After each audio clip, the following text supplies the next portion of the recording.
We've had the brand new Canon R1 in our hands for exactly 8 days. And in that time, we've photographed 8 different sporting events totaling well over 75,000 images.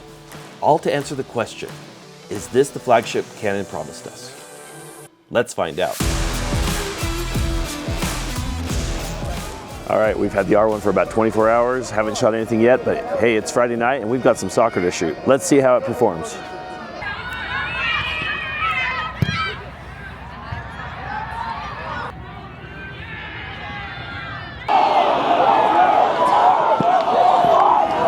Okay, that was close. Okay, so we have an injury timeout, but just a few of my initial impressions.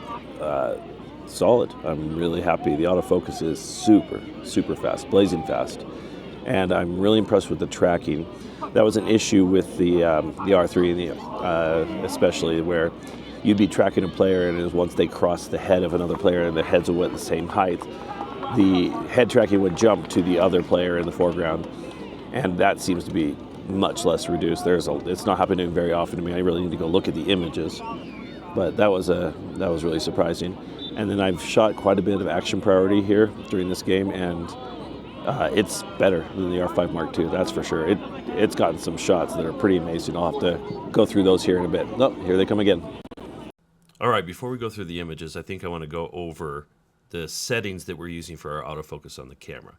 These are pretty much the same settings that we used for the R3 with the addition of action priority. So, first of all, in the autofocus mode, obviously we're on servo. We're shooting sports, not portraits. So continuous focus as long as you're holding down the focus. For autofocus area, I'm generally using expand area or 1-point AF. Sometimes I'll go down to the spot AF, but usually it's 1-point AF. And when the subjects are maybe a little bit more moving quickly, changing direction, I'll sometimes jump to the expand AF area. And that's just a personal preference. It's just how I like to shoot. You test out the different modes and do it the way that works best for you. I have whole area tracking servo AF off, and that's so that we can retain the ability to do spot focusing, and we'll get into that here in a minute. In the second menu, we've got people on the subject to detect, eye detection on auto. I am not tested register people priority. I've played with a little bit on the R5 Mark II, but I'm sure it's exciting. Action priority, I do have it disabled here, but I did test action priority in all these sports, and I'll talk about it as I go through the sports. But I don't actually enable it here in the menu. I've set up a button on my camera to turn it on and off because you need to be able to turn it on and off quickly. So I'll leave that on disable. I've generally been doing auto, just as I've been testing the R1, and auto's worked really well. As I spend more time with the camera, I'm going to jump into manual and try some of the sensitivity settings. When you do manual, you can come in here and hit the right button to do that. You can come in and change your tracking sensitivity and acceleration, deceleration tracking. Now, depending on what sport you shoot, there are going to be different settings that work best for the type of things you're shooting. And it's just really something you need to test and explore. So we're going to back out into the next menu. I'm pretty much leaving everything as is, equal priority on my release. So release and focus are equal priority. Preview AF is disabled. Lens drive on AF and possible is on. Yeah, autofocus is, I'm going to turn that off. That annoys me. Okay. I'm not limiting my areas. Orientation link points on. Limit subject to detect. I'm not limiting anything. And left and eye detection right now is just off. Okay. Don't have my peaking settings or focus guides or anything like that. One really cool thing about this is you can actually come in and set up your autofocus for specific scenarios and then register those settings. So let's say you have a setting for football and a setting for volleyball and a setting for basketball. And then it makes it so you can come back and recall those settings and make quick changes to have things set up the way you want it. And the final thing I want to mention is this AF setting guide. Now, in the video I did on the R5 Mark II, where we dive into kind of the autofocus and the action priority autofocus, I talk a lot about this setting guide. This is the best the best manual that Canon's ever put out explaining autofocus, what the camera's trying to do, how it thinks in what scenarios it's acting certain ways. If you have this camera or the R5 Mark II, you must read this. This is required reading. I know photographers don't like reading manuals, but come on, this is gold. This will help you understand the camera so much better, and it'll make you a better sports photographer especially. So take a look at it. In fact, if you just want to shoot this QR code with your phone right now, you can pull it up. Read through it completely. It especially does a great job of explaining action priority because it's such a new thing to us, and we really are just still figuring out how it functions. Okay, let's jump over to the other thing that I do differently is I change a few buttons. So we're going to come into customize buttons for shooting. Now there's only a few changes that I make, but I'm a back button focus guy. I've been like that for over a decade. I feel like it's best to do it that way, where one finger controls autofocus on and off and another finger controls the shutter release. I just feel like so often when you have all of those functions on one button, just your shutter release, you're missing focus, or you're not holding your focus, so it's not tracking the best way. I personally believe back button focus is the way to go. So I've turned my shutter button to just have metering start. Most people have, autofocus here or focus and eye control stuff here, but just start. And then I come back into here and I leave that the same. Another change I make is right here on this manual function, this front button, which is right next to your shutter dial. I've changed that to action priority. So let me just show you that. When I toggle that on and off, it's that simple. So the only time I actually have to go into my menu, which is actually set up in my quick menu, is it's set up here in my custom menus, is when I want to change that sport. So switching from soccer to basketball to volleyball. But once I'm at the sport, let me come back. Once I'm at the sport, all I need to do is tap that button on and off, and it makes things so much easier. There we are. This green menu is new, and I'm still trying to remember how to navigate it. So action priority is my toggle on this manual function button right up front. Leave that off. I've turned this manual function 3 button into my white balance button, and I just like to be able to change my white balance quickly, so that's why I've done that. I leave that as the light. Leave mode button as it is. All right. So the key to the way that we do our autofocus is the fact that we always retain the ability to do spot focus and like auto tracking, so head and eye tracking. So for the multi-controller, you now have the option of having 2 different functions when you push the button. There's a half press and a full press. Right now, I just have the half press for my metering and autofocus start, and no function on my full press. And there's other options in here. I wonder if you can change these later on, because I've thought a lot about how I'd want to do it. But right now, this is how the R3 was set up, and in the R3 you didn't have a half press option. It was just on or off the pushing the button. But I've liked this so far. I'll try it out and see if there's anything else I want to change. And then again, right here, my smart controller is directing my autofocus point selection. I like this. I love this button. It's like a mouse on the back of your camera. You can quickly move your cursor, like this. You can quickly move your cursor, and then when you hold down that button all the way, you have focus, and that's spot focusing. The next button over, which is the AE lock button, that's where I turn my eye detection autofocus at. So whenever I'm going to do head tracking or eye tracking, and following the subject, letting the camera do the work, I have it on that button. So basically, again, here is with the multi-controller me moving around, and you can kind of see that the closer the cursor gets to that face, it's going to want to pre-select that face. And then when I hit the asterisk button, that is doing head tracking and eye tracking. See how it's got locked on his eye there? When it can't see his eye, it will go to his head. And then wherever I move, it's going to follow him. So when I'm shooting sports, it's jumping between these 2 autofocus buttons, because in some sports like football, where generally when they're wearing helmets, the face tracking, head tracking, eye tracking doesn't work as well. I'm going to be using the spot focus button a lot more. But in other sports like basketball and soccer, Volleyball, I am using the tracking feature almost exclusively. It's doing the majority of the work for me, and it does a great job of tracking and staying with the subject. And then I've also got my autofocus point selection button here. That way, if I ever do want to change the point size or make it a zone or whatever, it's easy for me to quickly do that. But that's pretty much how I've set up the camera for autofocus when I'm shooting sports. So let's dive into these soccer images. Now, traditionally, I would pull these images into photo mechanics so I could go through the sequences and show you the images. But I felt like since we were really focusing in on the autofocus, it'd be best to do this in camera and just connect the Ninja to my camera. The reason for that is you can see the autofocus point. And I think it's really important for you to see what the autofocus is seeing and doing as we go through these images. So let's just cycle through some of these soccer images. And if I go slow enough, the point will stay up there, that red box. And you can see even here, it's when it's a fuller box like this, it's tracking the head. When it's a smaller box like this, it's tracking the eye. And for it being that loose, that's pretty incredible that it's eye tracking from this far away.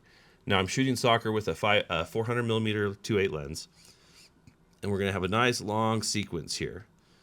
And I might skip ahead because it's just a really long sequence of her running, because it gets interesting as we go on.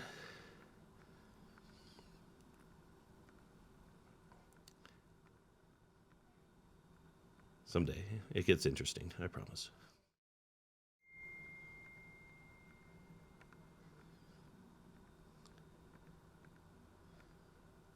Okay, still tracking the eye there. And then you're going to watch what happens right here as she crosses the other player. Now, this has been a problem in the R3 in tracking focus, in head and face tracking, eye tracking, is what we've noticed that when players, where their heads are at similar heights or the same heights, the camera always wanted to take the closest one to you. So when players crossed, you would lose focus. But look what happens right here. Stays on her, and then it kind of zones out, but the focus is still on her, still on her, still on her. And then it's showing, the box is showing around the player in front, but notice how it has not changed focus yet. It's just kind of taking a pause to analyze. Otherwise, it's still tracking the player with the ball. And then it's going to come back to her. So there it is with her again. She's going to cross this defender. Does the exact same thing.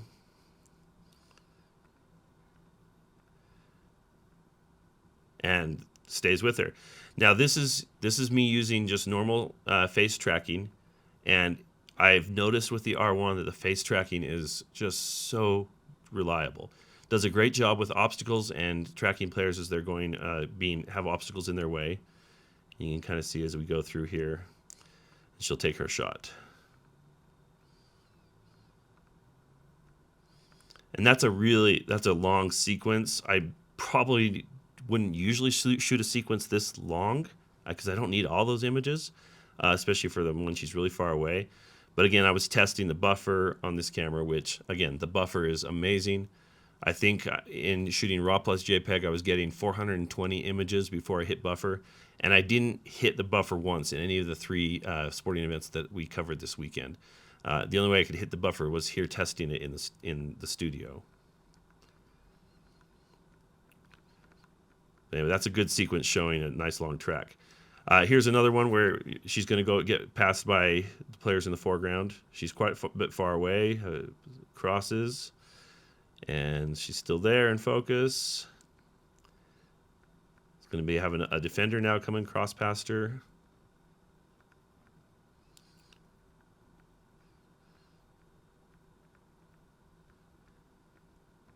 It still stays with her. And then, of course, she gets taken out. We got to show that.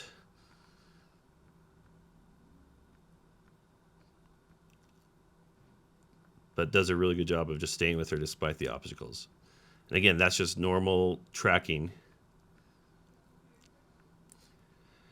So this is a really interesting sequence. The ball is passed up really far, and I'm still on my long lens, and just tried to stick with it. So this is using action priority mode, and with action priority mode, it's looking for the ball and for the player that's doing an action for the sport. So in soccer, kicking, heading, whatever. So it's tracking her, and the ball's in the frame, but then it jumps to the girl closest to the ball, and and my player, her face is kind of covered by her arm, but it got a great shot of her kicking that ball, and I love this. This is a great shot, great moment. Too bad there's some shadow on her face, but you see that it'll jump back to her. And I know that it's jumping between two players, but they're essentially on the same focus plane, so it was fine here. But I noticed that the acquisition happened very quickly. I got to this part of the play a little bit late, and it acquired the whole sequence is in focus, and I was really happy with that result.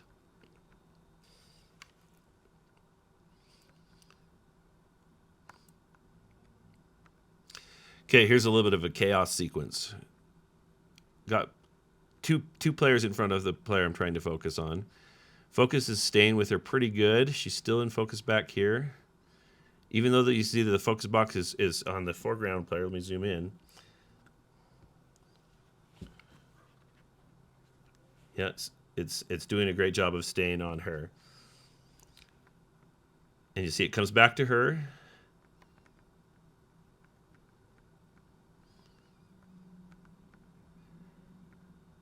Ball gets blocked.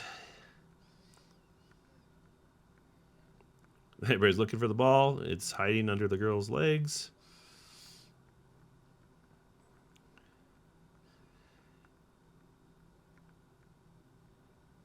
And it's interesting. Again, you see that the focus point is on number 23, but number 18 is still in focus. It's prioritizing her and it's staying with her. She finds the ball again, tries to pop it out. And again, her face is mostly turned away from us most of this time. Blocked by arms and heads and everything. And it's still staying with her. And it isn't until here, when she's totally blocked out, it finds this defender in the foreground and thinks, oh, well, she's close to the ball, so it should probably focus on her.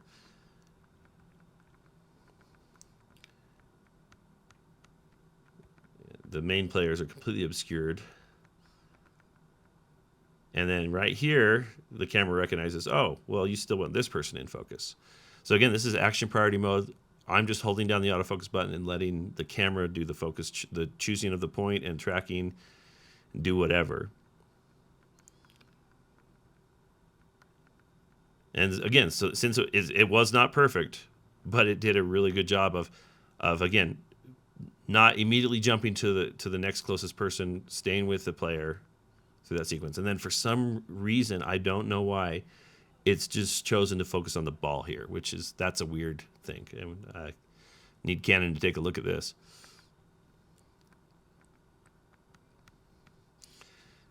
Okay, another nice long run.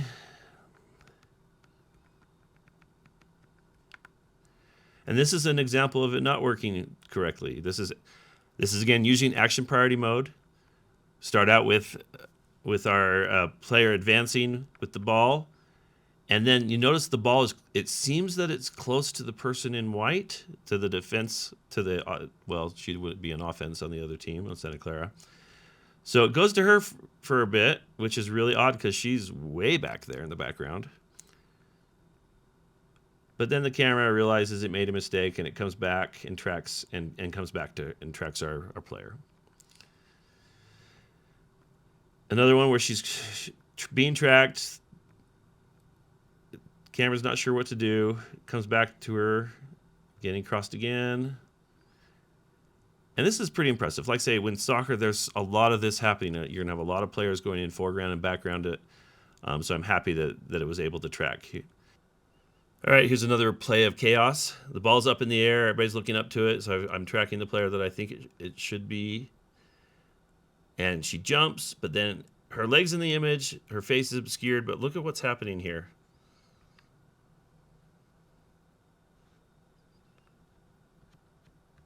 She's still in focus.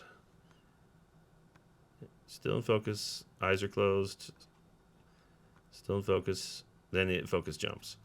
If we go back here, We'll see it full size so you can see what the focus point is doing. Stays with her, stays with her. Then it's a little lost. Goes back to her, it's with her, it's with her.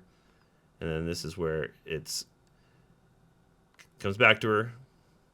And then the ball appears. Camera's a little bit more sure. Oh, you probably want the person standing next to the ball in focus.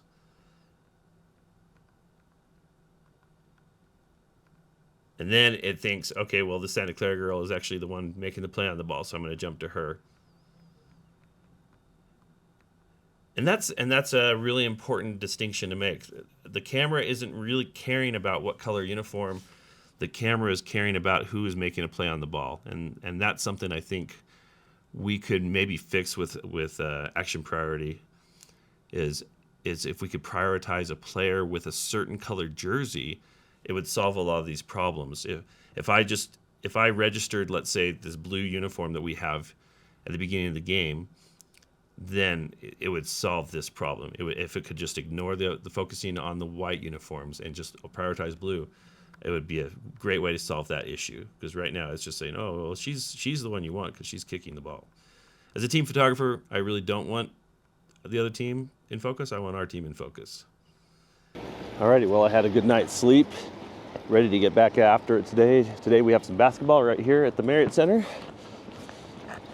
Unfortunately, it's snowing, which means I think it's winter time. Time to descend into the bowels of the Marriott Center. Well, let's see what this camera can do.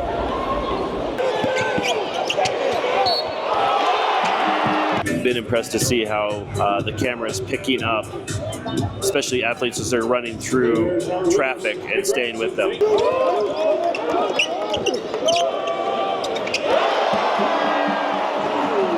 All right, just got done with basketball, had a really good experience there, tried out a lot of the different settings in the camera. Traditional autofocus, especially face tracking, did much better than the R3.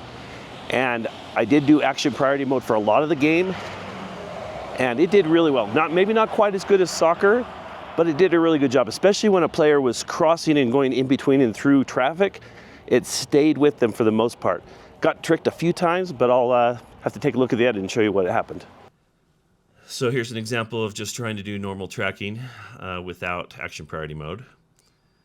Trier is getting the ball fed to him under the hoop.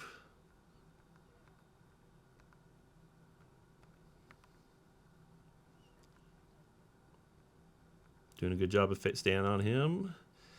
Then you see he's completely obscured by the defender, and the defender goes into focus for a bit. He's fighting for the ball. Defender's still in focus. Not sure why. But then it does go back to him, to Traore. And he's going to clear here, start going up, and it gets to him in time. But then it's just lost here. It's just having a hard time figuring out what to do. And it just doesn't get there in time. You see how it's on on the hands in the foreground. And that's a tough situation for the camera to track. It's really difficult. All right, so very quickly in basketball, I switched over to action priority. I was really interested to see how it would perform because I haven't had a lot of experience with action priority just because the basketball season is new. So I thought this would be a great opportunity. This is my first men's game of the year. So we've got Yegor here taking the three, something we're going to see a lot this year. And action priority finds him.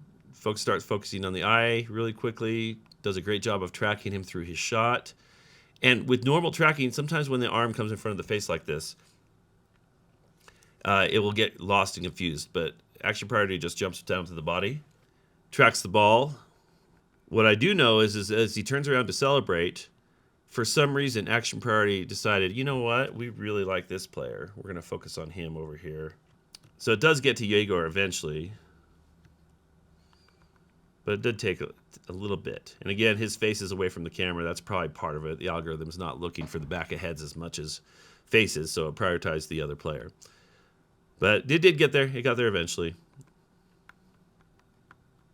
All right, so this sequence is maybe one of the best examples of what action priority can do in basketball. Just watch the sequence as we track as he's going to be crossed over a few times. So on eye tracking, it's going to start cutting to the hoop. Switches to head. And then our friend Mr. Ref decides to make an appearance. And if you're a sports photographer, you guys all love refs as much as I do. They're great. In fact, they'd even be better if they just stood on the sidelines and did their job and not come in front of us. But notice right here, he is still in focus. Everything's fine. Notice how the hand completely covers our player's face. It's just going to stay on his body. And look at this. I mean, he's still in focus.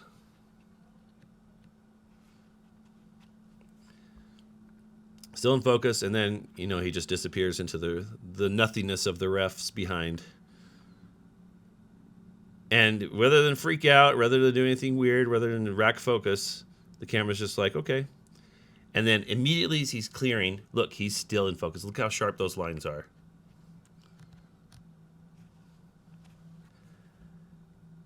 And then for a brief second, it's like, oh, do you want this guy? No, you want this guy. And it's going to keep tracking him as he goes to the hoop. Now, again, the ball's crossing his face, so the camera's like, okay, well, let me just track this body for a second, see what's going to happen. And yep, his face comes back. Got a little confused there. It shows the wrong face, but then it comes back to him.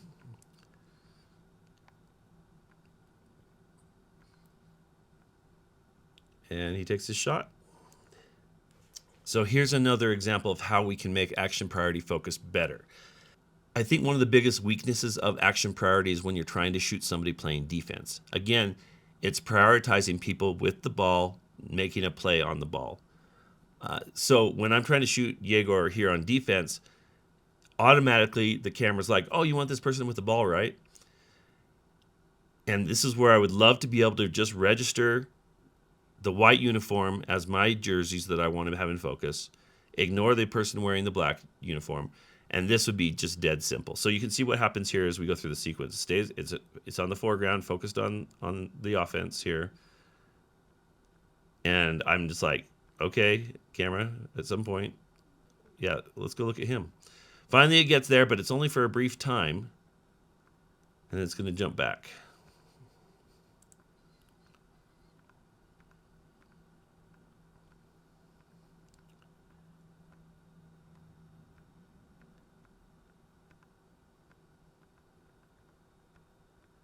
Still got some good photos on defense, but then it's going back. So some people might say, well, why don't you just register the faces of your players and then that won't happen as much? And I'm like, well, maybe, and that's the case, and I will test that. But again, so much of sports is a one-on-one duel between one team and another, and they're wearing different uniforms. It's in the rules. And if you can register faces and prioritize faces, you've got to tell me it's possible to be able to register a specific uniform, a specific helmet, a specific color. That's got to be, even a logo.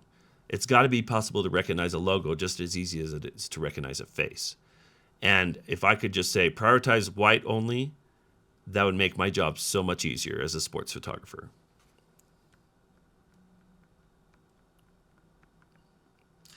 Here's another crazy sequence. I lay the camera down on the ground to get some verticals. I love this low angle. But watch what happens as our guard is driving. It's tracking him. It's on the eye. And I don't recommend getting this shot because it's a little awkward. Shooting through the legs of another player is weird. I'm probably not going to use it on Instagram. But the fact that he's crossing and not missing a beat on focus. Camera's just staying with him just fine. All right, well, first half of football done. So far, so good. Really impressed with the camera. It's really cold though, and I probably can't blame that on the camera.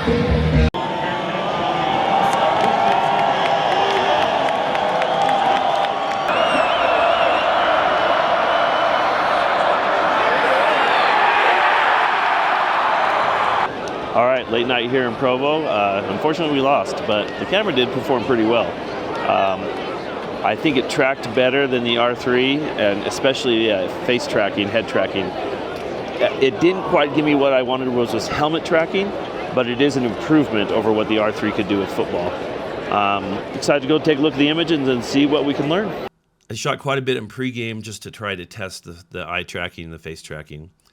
We have Chase Roberts here giving a pregame speech to the guys. For some reason, the camera focused on the quarterback, Jake Retzlaff. I don't know why. Maybe it knows that you always should have the quarterbacks in focus. And this is just me trying to get a shot because I'm standing behind a very large offensive lineman, and I can't really see what's going on, so the camera is being held up above my head. I mean, I'm 5'11", but these guys are massive. So it takes me a minute to get my focus back to Chase, and then I'm going to just lock on him and track him. So right here you can see I readjusted. And again, I really can't see him, so I'm trusting the camera to just stay with him as I move around. And I normally don't shoot 100 images or of a pregame speech, but again, I'm testing this and hoping that I'm getting a shot in focus.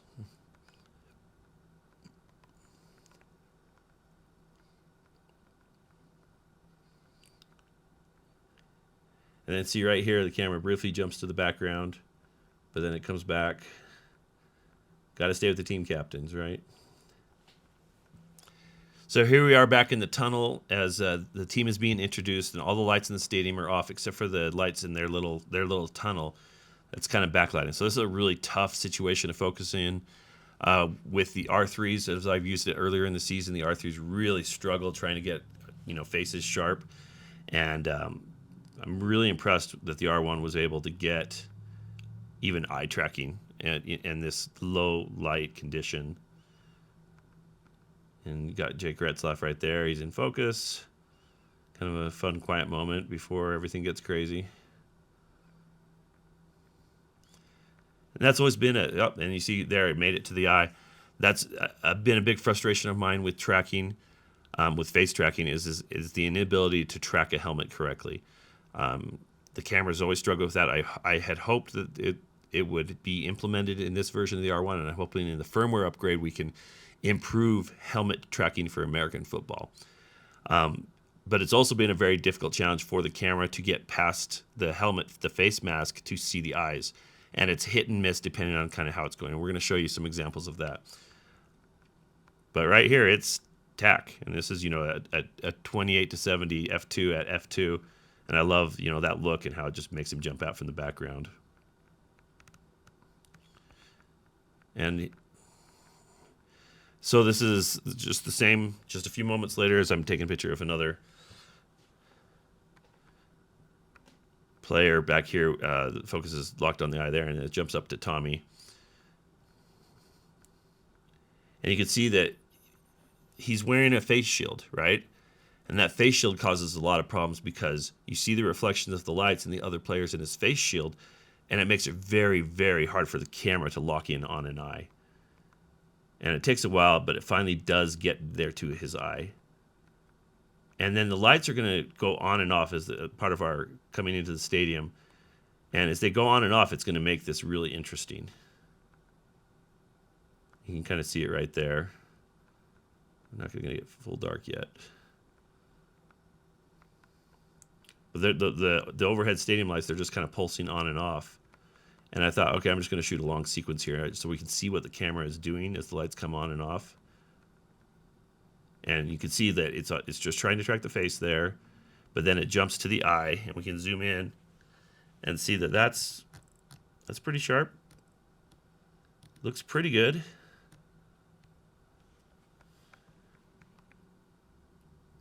And as the lights go out, it's so interesting that you can see the reflections of the other players in his clear shield there, just the people that are right in front of him. And the camera, must be like, what am I supposed to focus on? But then the lights come back on and goes back to his eye.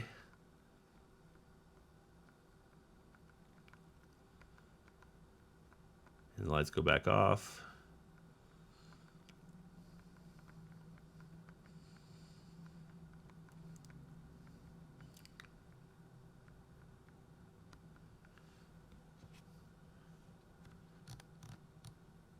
You can see really well here. those players reflecting in his. And again, that's just a nightmare for the camera, but it did a pretty good job. I was really impressed with it in this.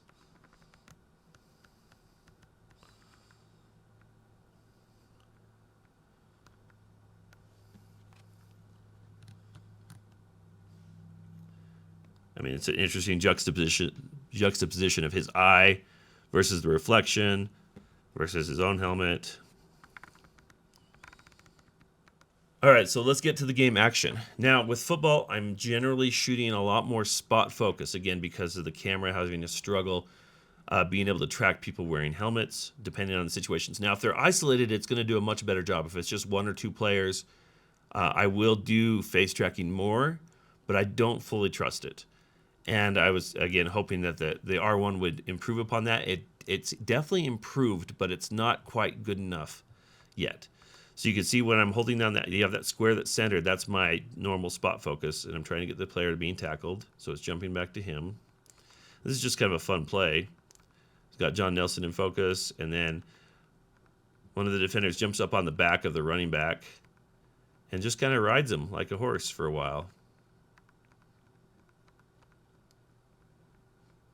Again, this is the R1 paired with the 500 F4 EF version that's adapted to RF. But this is not something that you see every day in a football game. Running the running back backwards while riding him on top of him is pretty funny. Eventually, he goes down, and this running back was good, but he definitely was holding a little bit of face mask there. Maybe I should have sent that one to the ref, too. But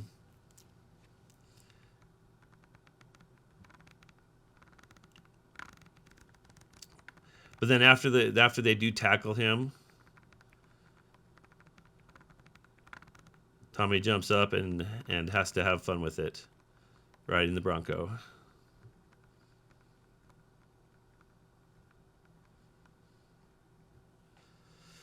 Okay, so here's some examples of me trying out tracking.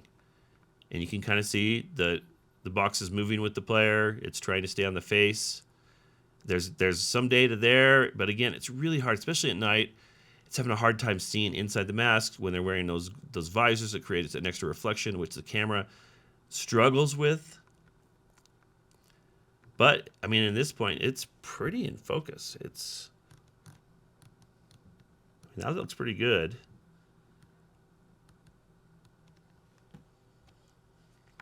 I did do some of it, but again, while you're in action, it's hard to trust it because it's just a little bit jumpy.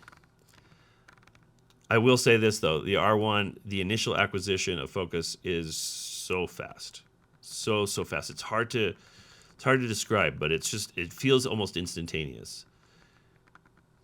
Okay, here's another example, and I'm doing back to spot focus. You can kind of see this when the box is generally staying in the same spot and not moving too much. It's going to be spot focus with me just kind of following the player. And here our defender's pushing the player out of bounds. So it's staying with him until he's out, and then it's going to start jumping a little bit out of focus. And I definitely would prefer to be able to take my my focus point and put it on my player and have it track him again. If it could see him, see his colors, see his logo, and follow him as he's chasing the quarterback, and then just track him through the whole play. Another spot focus. And this is, again, I got a little bit late to this play. Usually I'm trying to get here before the ball gets there, and I barely beat the ball. But it did a good job of acquisition and staying on focus as the player just kind of drops the ball out of his hands as he's jumping backwards, which is just crazy. I can't imagine how these guys catch some of these balls. Okay, so here's a running back. And again, this is just spot again, following through the play. But you're going to see something. Right there, I switched from spot to tracking. So as I'm tracking him, the viewfinder is moving with him. Sorry, the Focus point is moving with him, and he stays with him as he gets crossed by a player.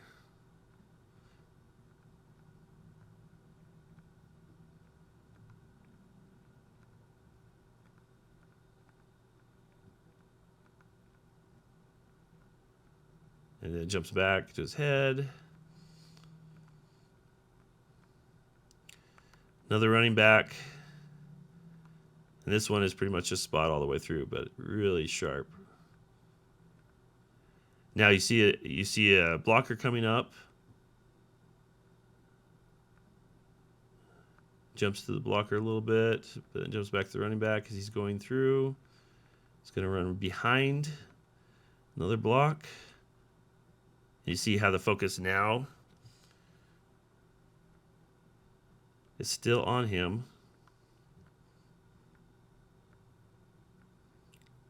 But then at this point, it jumps forward to the blocker. And again, if I could trust tracking a little bit more, it wouldn't be an issue. But it does reacquire, and we'll follow through his run.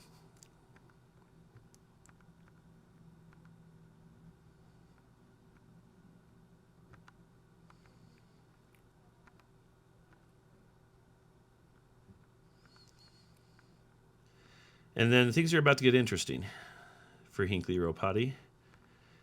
As he sees a defender on the ground, so he's going to try to jump over the defender on the ground.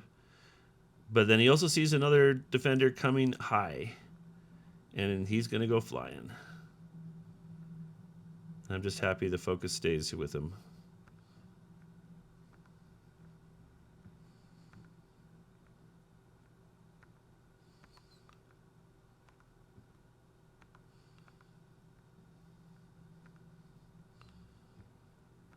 Sometimes football is just crazy.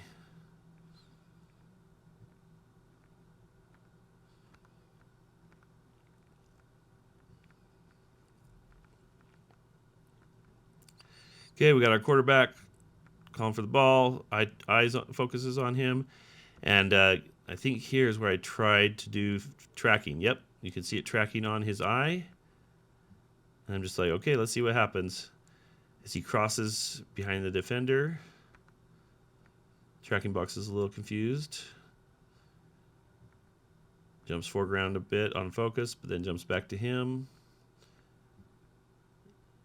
And it's tracking him. And I like to say, I definitely feel like it tracks helmets better than an R3. But it just needs a little bit more tweaking, a little bit more work.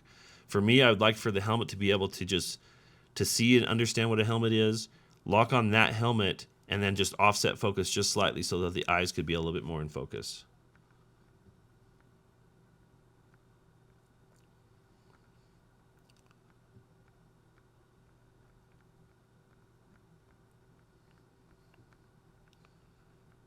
Still tracking him. Is he about to get clobbered?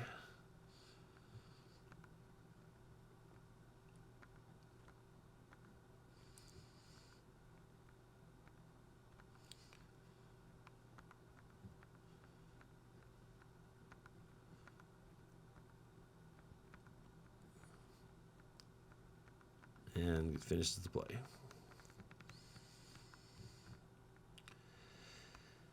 Okay, I'm tracking here. And for some reason it went back to the quarterback, but now it's back here. And again, remember, there is no action priority for football. This is just normal tracking. It's a mixture of tracking and spot. And I've kind of lost them there. You see blockers up in the foreground are now in focus. And then and this is important. When I am tracking a subject and it does jump off, the best thing to do is release the button and tap back. And and wherever your cursor, your autofocus point is, it's going to usually try to find what's closest to that point. So I reacquire here.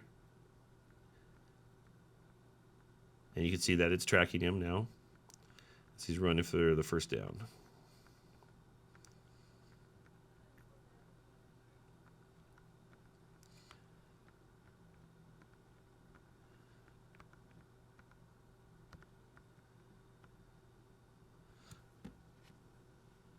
Now, it does feel like it jumps a little foreground focus here on Dotson. Maybe not. It's close. And he's right there on his hip, so it's hard to say.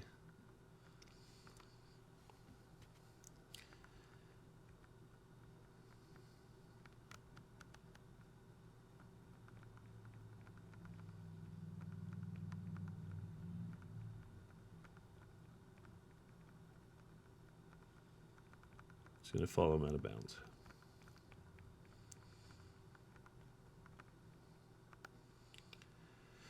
Okay, we have Tommy again, Tommy process, and you can kind of see he's just, having fun, and I'm trying to get a shot of him amping up the crowd. So I'm spot focusing here, and then you see the jump from spot to tracking. So I'm trying to track him here. It does a pretty good job, but then when he gets blocked out, and we lose him, and then I reacquire him, and it's back to spot. And he's in focus. He looks pretty good, and that's the nice thing about being able to focus on like an emblem on his chest. It's close to the same focal plane as his eyes. So that's why it looks so much in focus. But then you can see as I reacquire tracking, it's trying to get his eye, and you can see that eye's pretty in focus.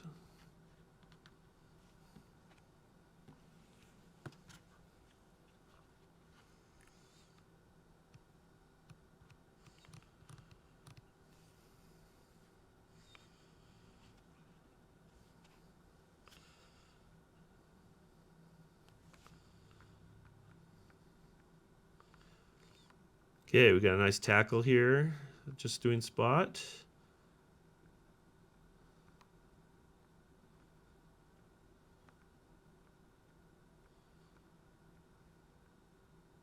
Then I'm tracking here.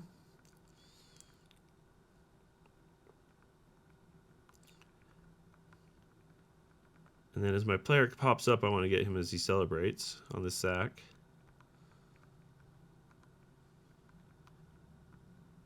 Stay with the quarterback a little too long.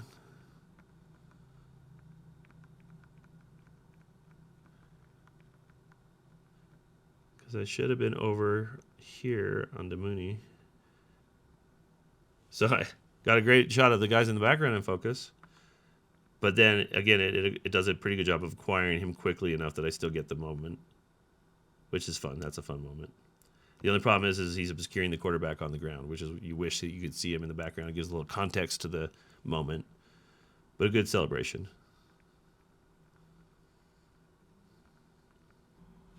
All right, so here's the second basketball game I've photographed with the R1. And in shooting this women's basketball game, I really wanted to focus on the difference between normal autofocus tracking and tracking with action priority mode turned on. So for the first bit, it's going to be just normal tracking. So pre-continuous shooting, I'm going to enable it, and now that will allow for half second of pre-continuous shooting. All right, so what that means is that when you're actually in a game, if you're half depressing the shutter like this, you see there's a clock on the top left side, and it's kind of holding that buffer, and then when you fully depress the shutter, it will use those 15, 16, 20 shots, whatever it is, and add them to what you capture. And I could definitely see this being a very useful mode in the right moment. For me, basketball's really not that right moment, but I took a picture, and you can kind of see here, I took the picture when the ball left her hand, so about right there. And so it recorded all of this from before, like say 20 or 21 frames, and then just the rest of her shot. So again, I think that in the right situation, that could be a very useful thing. For me personally, I would use this in baseball with the batter, whether or not they hit the ball or not. That would save the amount of frames that I would need to go through in the edit, and make sure that I don't miss a critical moment. So generally, I'm not going to use this though in basketball. So I turned it off after I did some testing. Okay, so here we are in game action, and again, this is just normal tracking. So I'm in spot focus mode right here as they're chasing down this ball.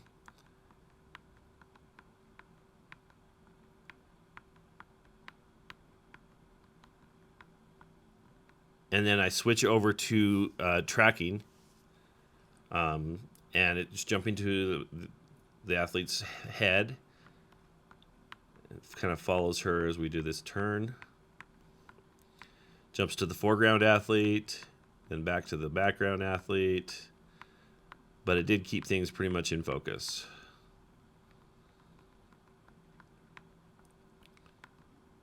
Okay. Here I've got this rebound happening. She grabs the rebound, and I'm just doing spot. But then I switch as she goes back up to shoot the ball. I'm going to switch to tracking her eye, and it stays with her as she goes through the shot, which is really nice because she gets crossed over right here. Now you do see that it is jumping to the jersey in the background and then her head. But once the camera realizes right here, oh, this is the player that's holding the ball, you probably want this player in focus. It jumps back, and it does so quickly. The nice thing is it usually recovers in time to get the critical moment of the play, which is her releasing the ball. And it turns into a nice shot there. Okay, and a pass out to a three-point shot, and she's going to fake the shot here. So it's tracking her eye, And then she takes a dribble, steps to the side. Camera stays on her the whole time. Sorry, the autofocus stays on her the whole time as she goes through.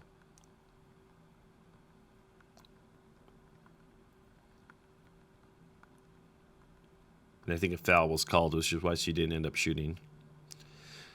So here's an example where it didn't work so well. I just jumped over they passed to a three-point shot. I jumped over and tried to do face tracking, and yeah, it tracked a face. It just happens to be the ref. So I don't know if any Canon engineers are listening, but as you see right here, I do not need the referee. I can't remember the last time I needed a referee in focus. Just make the camera just ignore those refs.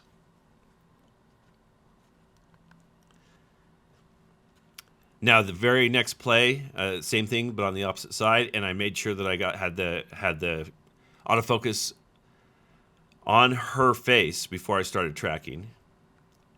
And that's where having the multi-controller is really helpful if you need to move it around. But it did track her all the way through the three-point shot, no problem.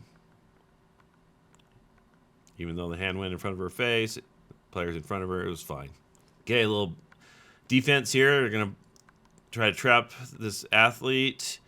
And then I don't understand what's happening here. I am tracking the face, and then for some inexplicable reason, it jumps to the coach in the background, who's not a part of the play. Maybe the camera thinks that she's close to the ball, but she's clearly not making a basketball move. So this is definitely one of the mistakes that I saw.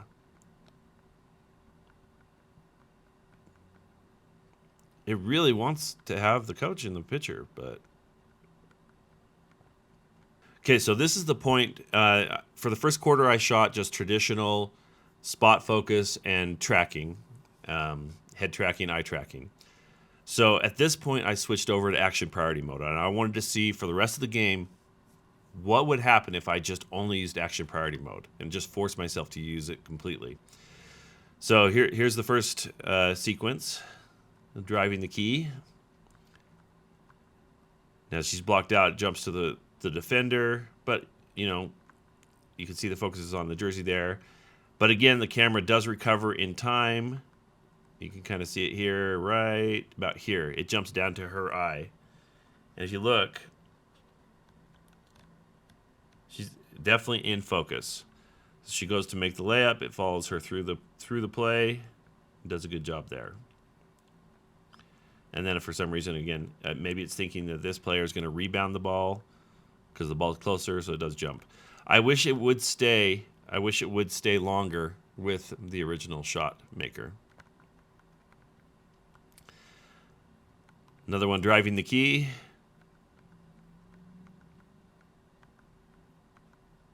And then again, it did jump to the defender in the foreground. But then it jumps back to the shooter. And it does make it in time to get the shot, which, that's a nice It's a nice shot right here. And if you look right here, we'll zoom in. I mean, she is in focus. So the defender's in focus here, but then from there on, the shooter is in focus. And that's pretty tack.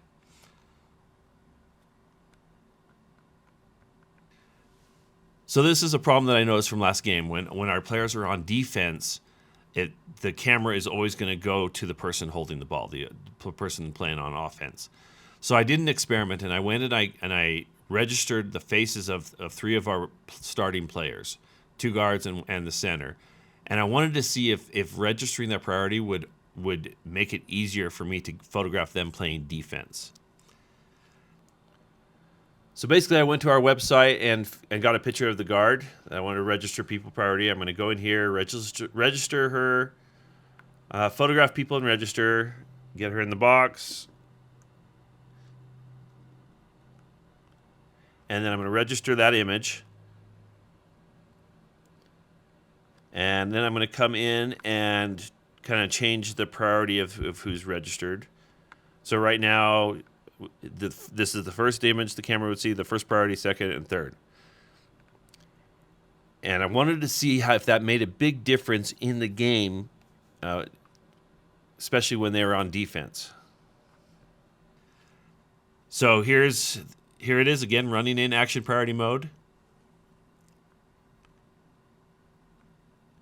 And it stays on the person holding on offense, and then at some point, for some reason, it just switches over to the defender. I'm not sure quite why it did that there. But here, I did not start taking pictures until I had the focus locked on my player who was playing defense. And she's one of the ones that's has the face prioritized. And on this time, it does a much better job of staying with her. So I think that may be the key, is to make sure that you're on the right person when you start the play and when you start capturing, and you won't have an issue. I did not test this with action priority mode off, so I need to test that to see if that also makes a difference. Now here's another, my player's on offense, she should stay in focus, and for some reason, I don't know why, the focus jumps to the defender. This is really weird, because you'd think this is, nothing's moving fast, everything's simple. So for some reason, my guess is because, again, you see the ball right here, it gets closer to the defender, so maybe it thinks the defender is going for the ball or is closer to the ball, but I mean, that's just a mistake. But it doesn't come back eventually. But that's definitely one of those weird hiccups that I'm hoping in version 2 of Action Priority they can address. And to me, it's just as simple as, like, as long as I'm tracking somebody with the ball and I'm holding down the autofocus button, try to stay on them longer. Try to prioritize them over everything. And then if the ball gets passed around, I can easily pull my finger off of the focus button and reacquire. Okay, here we have another drive. Just going to get cross behind. And so far it's staying in focus, but then at a certain point, like say, the camera gets confused and thinks I want to focus on this defender in the foreground. And it does for an exceptionally long time, which surprises me. I mean, this is moving pretty fast, but it does get back to my player and follows her as she fakes and does a good job of not freaking out here too much and being there when I needed her to nail the shot.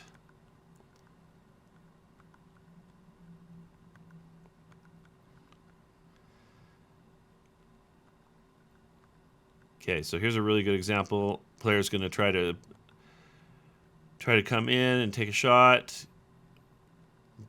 It's defended really well, so she's going to pass it. And right now the guard is cutting towards the basket, and she recognizes the guard cutting and looks at her and just has to do a quick little pass to her. The ball's staying in frame here, but you can see her fingers. She's coming into the frame right now. And there she's got the ball. And then I didn't take pictures for a few frames as I kind of moved the camera to over, but it did follow her and track her through the shot. And I was impressed with that because she was going full on. This was not a slow moving play. She was cutting fast towards the basket, and I was impressed that it was able to get there quick enough. That would have been one of those plays where I, as a seasoned 26-year sports photographer, might have missed because it happened so fast. And I just remember in the moment being like, well, action priority definitely works. And again, here's an example, same situation. When I started focusing on the offensive player, it stayed on the offensive player despite the fact that, my defender had a face priority registered. So the key for me is I need to learn to release the autofocus button and reacquire, so that it has a chance to jump to the correct player. And then, like I say, it will stay with her pretty well through the sequence.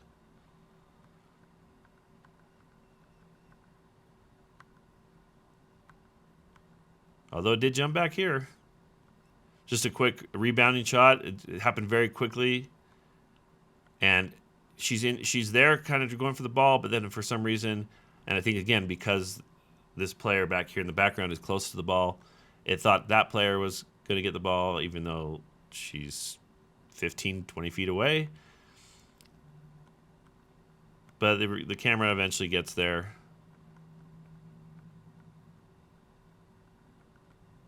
As they go down to the ground for the ball. Goes back and forth to whoever the camera thinks is closest to the ball.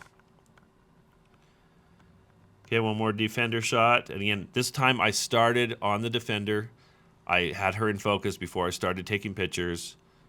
And it tracks her through.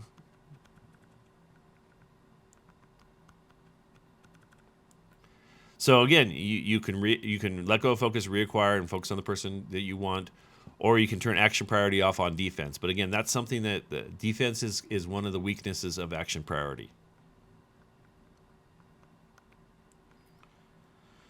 So this frame is just to let you know kind of the situation. We have our guard cutting to the basket very, very quickly. She's blocked out for the most of the time, so I just got the camera over just in time as she emerges from behind the defender, and I am super impressed again how she was immediately in focus. And that, to me, again, is one of those plays that I probably would not have gotten on my own. I may have, but it was just an instant that she was clear that you could focus on her. From basically, this is the here to here is it. Some action under the basket, moving around, the camera staying with her really well. And honestly, this isn't necessarily a great example of autofocus. I just think it's kind of a funny moment as she goes into the armpit of, the defender. But that's basketball. But it does follow her because she's doing it. She's turning around and follows her through her motion of the shot. Now, this is a great sequence. I love this sequence to show, again, the camera's on the ground, and this shows the tracking as through the play through obstacles. I do love these low-angle shots. I'm just going to follow her through the play, and she's going to cut behind defenders, going pretty fast.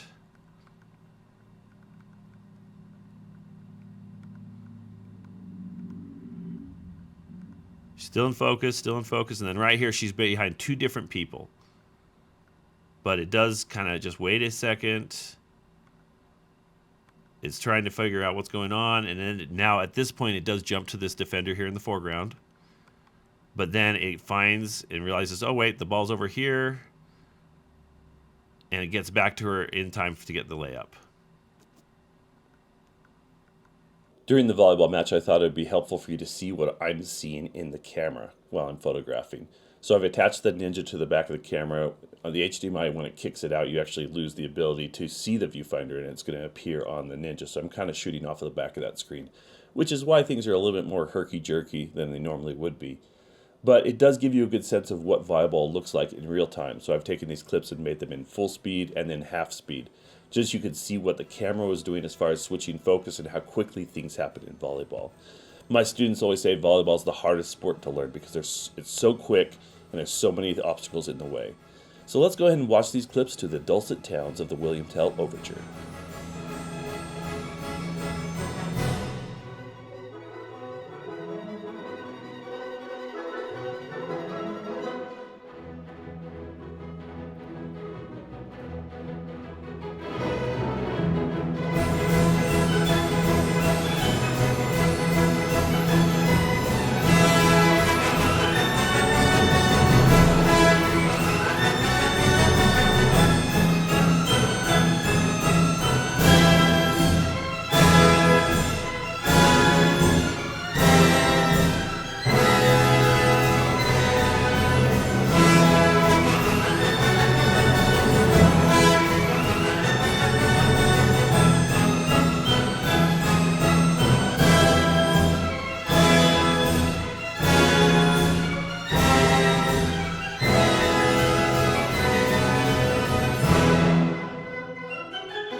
As we start out looking through the volleyball images, here's my settings, just in case you're interested. For the first image, we got a little dig going on right here. And if you notice, she's completely behind the net. Now, it wasn't that long ago that this type of image was really difficult with autofocus. The cameras just wanted to focus on the net so much. But look at this sequence. She's going through it, not a problem. That's where face tracking saves the day. All right, here's a fail. Trying to get the face tracking to start on the attacker, but it's getting the person in the foreground, and I miss focus there.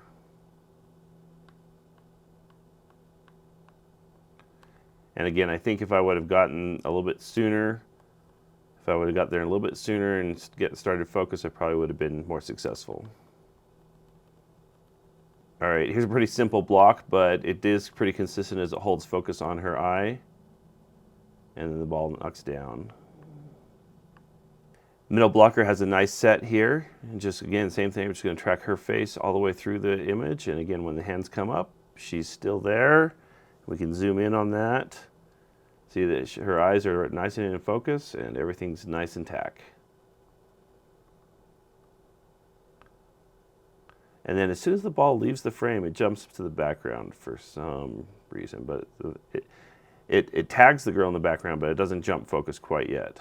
So here's a full sequence. And this is the pass, the set, and the spike. And ideally, that's what you want to be able to get if the camera can get in focus quick enough. So let's show you what happens here with this sequence. So I've got eye tracking, no problem, as she makes the pass. And again, as her head gets close to the tape on the top of the net, it still is fine. It's not jumping or anything. Again, something that's really impressive with Canon's tracking. And then we get to the setter, and I'm thinking the setter is going to set it back to my right. But as you see here, she does a back set, and I get faked out, so it slows me down a little bit. And then I make compensation, and I get over to the hitter just in time, but still able to get track in the face, eye tracking nice and tack, and you can see, let's just zoom in on that.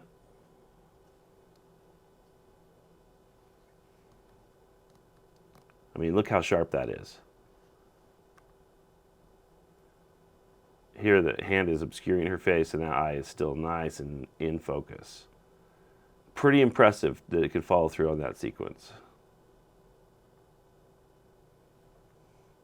Here's another quick back set. It's fine on the setter. Gets the hitter, and I should have plenty of time to have everything in focus, but for some reason I must have started my focus late, because if you start your focus when the face is already obscured, it's going to have a hard time locking in on that face. So this hand is making a mess of things, and you can kind of see when we come in and zoom in. Starts out focusing on the face, but then the blocker's hand kind of gets in the way, and then it goes back to the face. But it does get back to the face in time for the shot that I want with her attacking the ball. But yeah, again, if you can lock your focus in before the obstruction happens, it's going to be more successful in tracking focus. And here's a better example of getting to the face before the hands get there. Tracks her through. Even though it's showing the head of the defender, it's still in focus, and then eventually it will jump off, and now it's on the defender. So for most of these examples with volleyball, I have been using action priority, but this is a great example of what action priority does. I am on the setter, I have focus on her, but I'm holding down tracking, and it's staying with her as she's making the set. And then, after the set happens, it jumps over to the middle. And I move my frame a little bit, and I don't take pictures for a second here, but you can see the continuation of that same play as the middle makes her attack. So again, I held the focus down the whole time. I didn't do anything. The camera made that decision to jump, and using action priority mode, saw the volleyball motion and made that decision to get the shot. So I'm pretty impressed by how that works, especially for a quick set.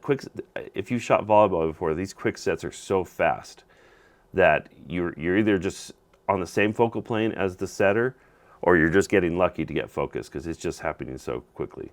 Okay, so here's a set coming from across the court. This is the same play. Able to get there to the hitter before she gets blocked out, and you can see that it tracks her pretty well through the action of spiking the ball. When shooting football with the R3, generally I would go to spot focus first, and in instances where I felt like there was a good clear shot of the athlete, I would switch to tracking. And like I say, it's not meant for helmet tracking. It does okay, but not in the way that I want it to. So I wanted to see how the R1 handled this, and in the football game last week, I don't feel like I tried it very often, plus it was a night game. So I was really intrigued to see how a day game would be different. So here's an example of me tracking our quarterback. And it did a pretty good job staying with him here. And then as the play begins, you can see it jump a little bit forward to the lineman.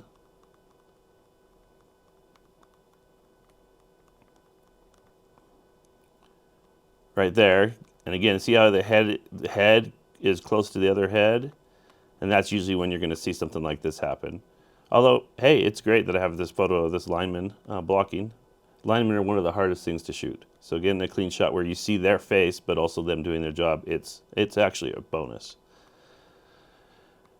And then we'll drop back to the quarterback, and he's going to take off running, and he's got a nice long run here for us to see what happens. So he's blocked out, goes to the running back blocking, go back to the quarterback, and here we are, stayed on the quarterback as he's going through. Interesting to see how much eye tracking actually is starting to happen. That's not how the R3 is. You generally have to be a little bit closer to have any eye tracking. So we got him crossing the field now. Good, nice sequence, and I'll tell you, there's just the beauty of day games. You get that beautiful light, great color, and being able to see the faces, the expressions in the faces, especially when you have a nice front look image like this. But it does a really good job of tracking his head through all this. And then see right there, the fact again that it's on eye focus is great. But it is pretty clean and open, and that definitely helps. Now, I don't know why the ball is down the head. I don't know what is going on here. It was already tracking. It needs to stay on that head until I tell it to do otherwise. And then see how quickly it does. Now this is in tracking. This shouldn't jump this quickly to the blocker up here, but then it goes back to quarterback. Back on eye. He's cutting through. And again, some great shots for me and for my team. Something we'll be able to use a lot. I wish I had this cleaned. That would have been a great shot. But it's football, man. There's always somebody in your way. Got a great focus shot on the towel in the foreground, and then it gets back to Jake as he's being tackled. Oh, and look who's in focus. Our friend, Mr. Ref. If there was only a way to ignore the zebras. All right, here we're on defense, and it just kind of, this is with a 500 millimeter all the way across the field. Still impressed, able to get some pretty nice sharp images. Now, it does definitely help that the background is in shadow, makes these players stand out, and it's a beautiful shot. And I especially, love getting something like that. I just wish it was of a team in blue. But the funny thing is as this touchdown pass is being thrown, it goes into the shadow, and everybody on my side of the field, all of the fans, thought it was a touchdown, and were celebrating for a good 45 seconds before they realized it was not. He dropped the ball. Okay, another sequence of running, a little pass thrown to Darius, and again, this should be in focus, and I don't know why it's in focus. So I was taking pictures while I was trying to acquire focus, obviously, and it took a bit to get there. Once it does get there, it looks nice. Let's go ahead and track him through this. So it's tracking here, and I must have released or something, because there's no focus box here for a bit, but it stayed on him, so I don't know what happened.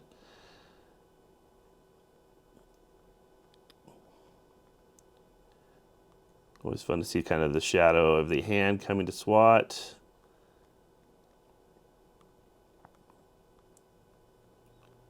Did stay with him. It's not jumping to the defender yet.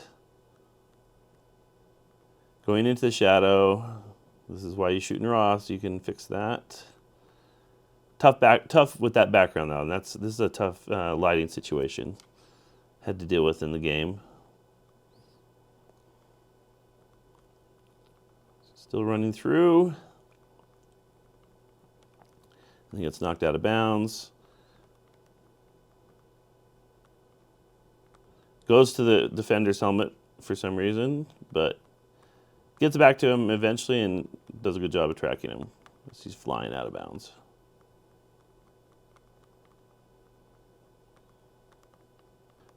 Okay, now with this sequence of chase, catching, and running the ball, I'm on spot focus. You can see the box isn't moving. So I'm just trying to acquire focus, and of course with the ref, I probably should have just released and reacquired.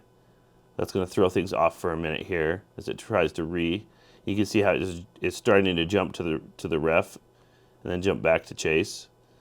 So that, again, there's no good reason that I need a photo of the ref's backside in any football game. Like, ignore those zebras. Let's stay on the athletes. So again, I'm on spot, and then I acquire spot, and then I'm going to start tracking as soon as I get locked on. And I probably should have just gone straight to tracking. Probably would have been fine. But as he gets turned around and get tackled, just going to see how it goes through the tackle.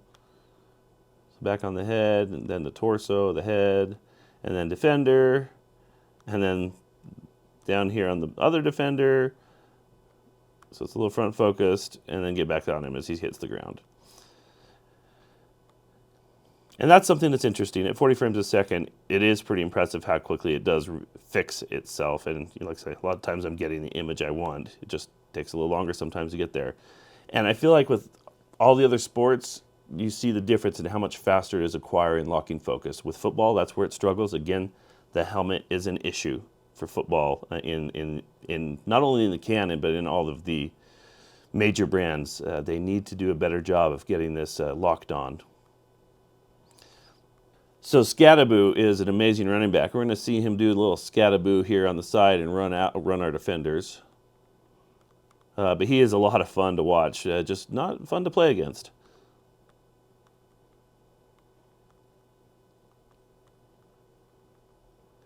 Cuts across, gets defenders on their heels, and it does a pretty good job tracking through the whole sequence.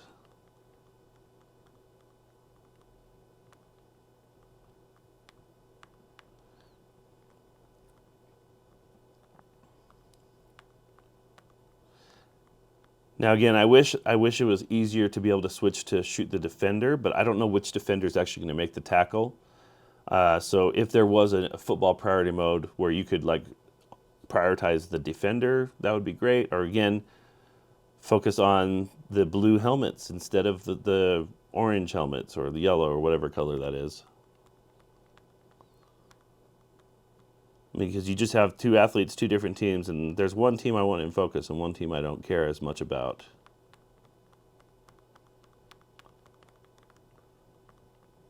Looks like I went back to spot for a second. I don't know why. And back on tracking.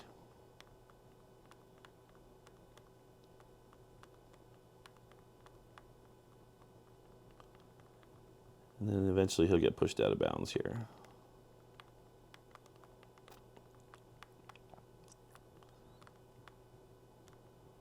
And I must have released focus right there for a second.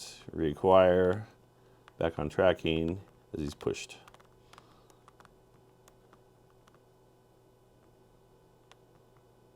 Let's just say I'm glad I don't have to tackle that guy.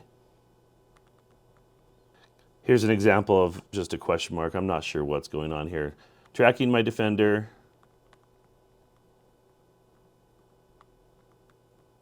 And then all of a sudden, it just jumps to the foreground. He's turned away from the ball. He's turned away from the camera, but for some reason it decides, no, we should watch this player instead of the one you actually were tracking initially. So I'm just, that's a good question mark. I'd like to know what reason, when I'm tracking this head, what reason did it jump? Should not have jumped.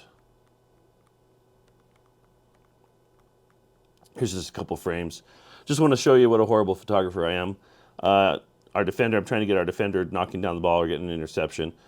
The Arizona State player left his feet, and this is just one of my issues. I always need, and I tell my students this, and I need to tell myself it sometimes, always cut feet off, not heads. Because I just didn't move up quick enough as he's running through. And, I mean, that's a nice shot if you have, the nice part of if you have his face in it, maybe. But anyway, mistake on my part. Beautiful shot for them. But just, be willing to sacrifice the feet down there because I don't need the feet. I need the face. I always need the face. So just be ready to move up. But it was a nice jump through. Got some good photos of his feet in that sequence. And then Tommy just jumps foreground again. I think I'm doing spot focus here. Yeah. Would have been interesting to see what would have happened if I had tracked that. Okay, so here's the final play of the game, and this isn't really an autofocus play. Just kind of wanted to show you, just in a situation like this, we're driving down the field, no time left on the clock, 1 second left on the clock as the field was rushed, and then they cleared the field because there was still a second left.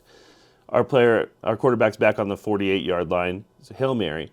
And in a Hail Mary situation, you always want to get out of the back of the end zone where you traditionally are sitting, because that's not where the play is going to happen. There's no way he's going to make an over-the-shoulder catch on a 50-yard bomb. So I always try to go to the 10-yard line and hope that the Hail Mary comes on my side, and that's exactly what happened here. As Chase Roberts is going up for the catch, and I'm going to be tracking him, which I'm surprised. I thought I didn't know if I was willing to trust tracking this much until I guess I did. And it did a good job. You can kind of see he's getting pulled down there, yanked on, and makes a great catch. In fact, let's zoom in on that a little bit.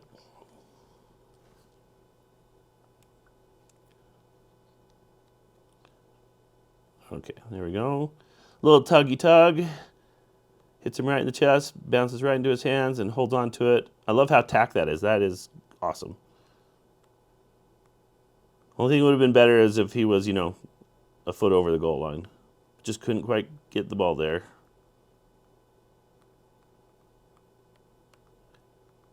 And then for some reason I went back to spot. I'm tracking here, but then I went back to spot for some reason. I'm not sure why that is. Just probably a mistake on my part.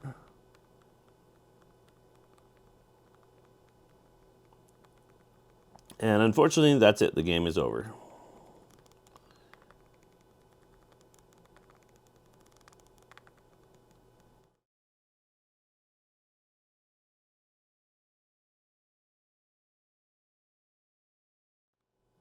We've had a lot of fun working with the R1 this week, and I want to talk about some of our favorite features.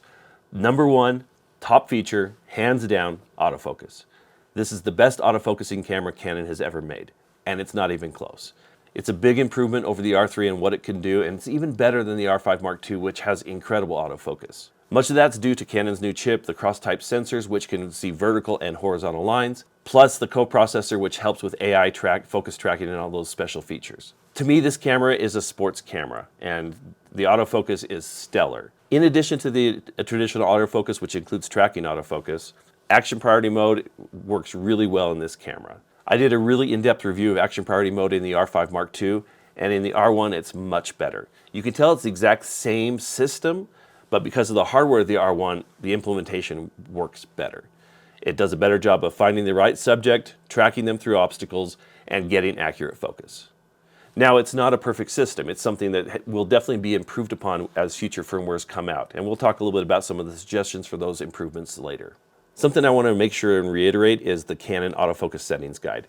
When it comes down to the autofocus, I think a big part of getting the most out of your autofocus of your camera is understanding what the autofocus is doing. So again, I suggest that if you have an R1 or an R5 Mark II, go read this manual, the autofocus settings guide. It explains everything in detail of what the camera is doing when it comes to autofocus. Now, you can tell it's still written by an engineer, it's a little thick, but at least it helps you understand what the camera is trying to do and how you can work best with the camera for the different settings in which you're working. Next feature, love the 40 frames per second, 35, 30, whatever rate I want for the event I'm shooting is awesome. I also love the new viewfinder. It's super bright and super sharp, and it's something that I really enjoy shooting with. In addition to the viewfinder is the eye cup over the viewfinder. It has a locks on the side so that you have to pinch to pull off, which is great for those of you that have knocked your viewfinder off on the R3 multiple times, and we never could get them in stock to replace them. So this will be a much improved system. Also, it protects that diopter so you don't accidentally knock the diopter adjustment. Another thing I really like is this lock over the card slot door and the fact that you have two CF Express slots instead of an SD slot. I'm so glad we finally got back to having two CF Express slots. This is what a pro camera should do. The implementation of the eye control focus is a huge improvement over the R3, and it even works better than the R5 Mark II. It's not something I use a whole lot, but I actually want to spend more time working with it to really dig into the usefulness of it. But to me, action priority autofocus and the eye control autofocus are trying to accomplish the same thing.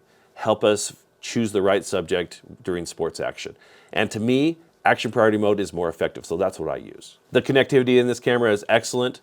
It has the same system that the R5 Mark II does, which is a Wi-Fi 6 enabled chip, so you can do a 2.4, 5 gigahertz, or 6 gigahertz channel. And that also, it's just a more powerful chip that will help you send photos out no matter the situation. In all the sporting events that I shot in the last week, I haven't had any problems with connectivity. This camera puts out a really beautiful image at high ISO, has great dynamic range, and I have no complaints about the image quality. So pre-capture is a great addition in this camera. It's probably something that I'm going to use from time to time in the specific situations that I need it. Having the option to do it is awesome. There's one more feature we have not talked about because we don't know what it is. And there's this little square here. It looks like a little camera or something like that. And on Canon's manual, it doesn't explain what it is. Nobody can tell me what it is. They say it's a future feature. Maybe that's something that can be fixed with firmware. We have a lot of thoughts about what it could be. Maybe it's Canon's first selfie camera on the back of the camera. Maybe it's a pinhole camera so we can get really artistic with it. But more likely than not, it's some type of a Face ID camera, and whether that's used for content authentication or as a deterrent to theft of cameras, I'm not sure, but it's something we look forward to finding out. As much as I like this camera, there's a few things I would like to suggest for improvement. First of all, the Sony A1 Mark II just came out, and actually on their pre-capture, you can do it from 0.03 seconds to 1 full second and choose anywhere in between those two times. I think that would be a great addition to the R1. Another thing I like about the Sony A1 II is the fact that they have a 3-axis tilting screen on the back of their camera. That's something I would really like, especially when you put the camera on the ground, to be able to tilt the screen just back towards you. That would be a great feature to add in the next version of this camera. So I want to talk a little bit more about action priority. I feel like it's a feature that's been underreported. And in fact, I don't think there's very many people that have actually tried it out on the R5 Mark II. Action priority is a really interesting development by Canon. It's an effort by Canon to help photographers focus on composition and not worry about autofocus.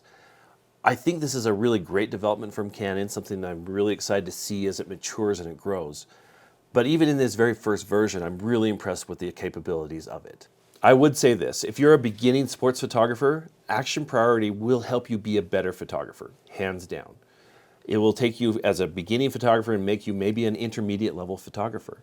Now, if you're a really professional, really advanced, very experienced photographer, it may or may not help you, depending on the sport, depending on the situation. But in that case, I suggest trying it out. Give the camera a chance to show you what it can do, and you will be surprised by what it can accomplish. The camera's buffer is really interesting because being that it's a flagship camera, I was expecting maybe double the buffer of the R3. In my early testing and shooting, I didn't have any issues with the buffer. I never once ran into a buffer problem where I was shooting a sequence and I ran into the buffer. But it was pretty rare in the R3 that I ran into buffer issues. For the most part, it'd be during a football long sequence of a run and a touchdown and a celebration. During the celebration, I would usually run into the buffer and miss some images. Using the R3, I would get about 200 images before running into buffer. Now that's at 30 frames per second. The R1 I'm using at 40 frames per second, and I'm getting between 200 to 250 images before running into the buffer. But then if I knock it down to 30 frames a second, it's around 350 to 400 images. What I've come to find out is that the buffer is highly dependent upon many variables. What kind of card you're using, how fast it is, the subject matter that you're shooting, high contrast versus low contrast, especially the ISO. The lower the ISO, the more images I was going to be able to get before the buffer filled up. If you look at the product page on Canon's website where it explains about the buffer size, it says under ideal conditions with a specific card. So I thought, well, maybe the cards I'm using are just too slow. So we've been using these Sony CF Express cards for many years, and they've been super reliable for us. But there are newer cards and better options. As much as I like the connectivity of this camera, we have a problem with FTP. We have to make it easier. I've had conversations with dozens of photographers about this FTP issue. It's intimidating to them, it's hard to set up, and because of that, they don't utilize it. What Canon needs to do is they need to make this Apple simple. And what I mean by that is, with an Apple product, whether it's a phone or a laptop or whatever, you don't need a manual. It will walk you through the process and confidently get you what you need. I think there's a lot that Canon and honestly all the camera companies could do to make FTP simpler. Why not make it so that you could have an app that assists you in setting up FTP on your camera? I think it would be great if your camera could actually read a QR code. Maybe PhotoShelter or another FTP site could set up a QR code with the settings that they need for their site. Your camera could take a picture of that and then would automatically do all the settings for them. Or you could pair that with a smartphone where the phone could take the QR code and then it will set up the camera for you. This has to be much easier than it is right now. The final thing I'd like to improve is autofocus. As much as I like the autofocus of the camera, there's always room for improvement. In testing the R5 Mark II, Action Priority Mode had a flaw. When you were photographing somebody wearing a jersey that was the same color as the background, the camera really struggled in focusing on that athlete. We really do need to improve the reliability of autofocus in this type of environment, which is extremely common when it comes to athletics. So one of the things we need to fix is we need to add a football mode to Action Priority. Now I get that that's challenging because a football is not round, and Action Priority Mode focuses on round objects. But a football, depending on which orientation it is, changes its shape. So maybe one of the things we can do is we can actually focus on the color of the ball, because this color of leather is not very common in uniforms, except for Wyoming. Another thing we can do is ignore the ball. What if we just focused on the athletes? I would love to have a team-specific mode where you just take pictures of the color or the jersey that they're wearing, and it would focus on that as its action priority. Or maybe even the helmet or a specific logo. That's got to be possible.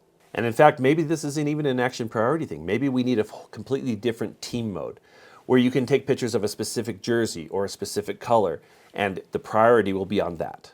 In addition to choosing exactly what you want in focus, maybe you could choose what you don't want in focus, like the refs. We could call it no ref mode.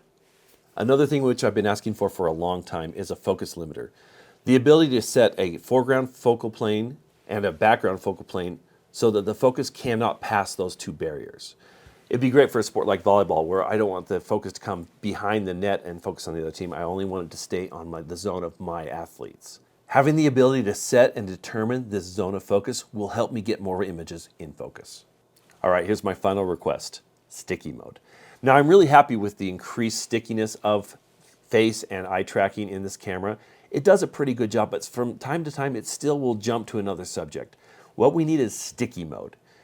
I need a mode where when I focus on a subject and I lock onto them and track them, it stays with them no matter what they do. No matter what happens in the frame, as long as they're in the frame, it stays on them. Right now, the level of stickiness is kind of at a really good Post-it note level. What we need is duct tape. You can call it duct tape mode if you want. Let's just make it happen. So to wrap up this video, I just want to talk a little bit about the ecosystem and where we're at right now.